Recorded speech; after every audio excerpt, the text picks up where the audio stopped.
Hey everyone, welcome to Coffee with Joe for Friday, June 25th, 2010. There are two churches, at least, Right. in the monetary reform movement, and I want to call it in the debt-free money monetary reform movement. I'm not talking about there are monetary reformers who advocate going to a gold standard or a commodity standard, and that's not what we're about. You could call us a greenbacker movement.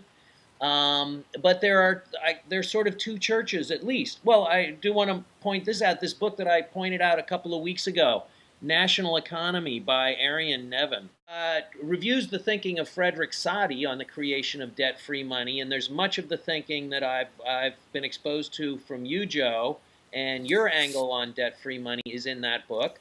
But Yep. interestingly enough, there's no mention of any legislation in that book, and there's certainly no mention of the American Monetary Act, which is the piece of legislation that you and I have been touting to people who view these videos of draft legislation that supposedly Dennis Kucinich was going to enter into Congress last fall and has not happened yet. There are three components of the American Monetary Act. One is that the Federal Reserve gets incorporated into the U.S. Treasury. It's no longer a autonomous or semi-autonomous organization. Second is the repeal of fractional reserve banking and going to a full reserve banking system in the banks. And third is that all the money is created by the government and spent into existence on Right. various projects that it would need to tax for otherwise, lessening the need to tax. Right. That's my understanding of the three basic prongs of the AMI Absolutely. thing. Good. You good Good with that, grab. Joe? Good grab. Very good grab, Pete. Okay. Well, there's a whole nother monetary reform movement, greenbacker movement out there under the name of the Swarm USA. Our friend Nathan Martin, Nathan's Economic Edge, is a great blog and a very bright guy. He's behind the Swarm USA, as is Bill Still, who did the Money Masters video, I believe. These Secrets of guys them. are I'm going to call them a different church. And what I'd like to see this fall at the once a year, the AMI, the American Monetary Institute, has a monetary reform conference in Chicago in September. I'd like to see that conference dedicated to getting us all on the same page. And by this, I want to get to what I think is the main sticking point, the main area of disagreement. Is if you look at the Swarm USA page under the details of what they propose, they are talking about the government issuing debt-free money, stopping this creation of treasury securities. There's a whole big part on the transition, but they also envision maintaining fractional reserve banking, but regulating it by ensuring that strict reserve requirements are observed. Strict 10% reserve requirements on fractional reserve banking. So, Joe, I have people who don't know anything about monetary reform that I talk to every now and then, as do you, and I try to send them. I've been sending them to the AMI website, but if you Google monetary reform, you are just about as quickly sent to the Swarm USA. This is, we got to be on the same page before any legislation can be agreed upon, I believe, to Right. actually move this forward and create these reforms. Right. Right. I'm very strongly, in Zarlenga's camp here. Okay.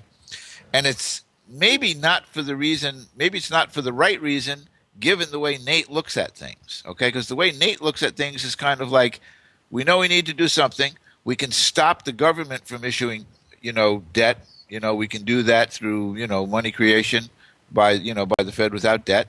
But beyond that, it's more like we want to be sure that the transition that we're going to go through is something that can be popularly marketed.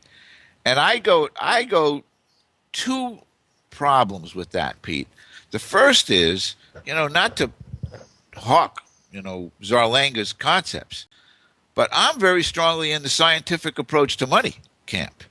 Okay, that's why Frederick Soddy is the guy who I admire perhaps more than anybody. Is a person who has taken the time to look at the monetary science, and then beyond him into the Chicago plan group, because there was a group of economists. What did they do? They actually really picked up on Saudi's, approach, which is it only really makes sense for the government to have the right to create the money, the nation's money. And to me, that's a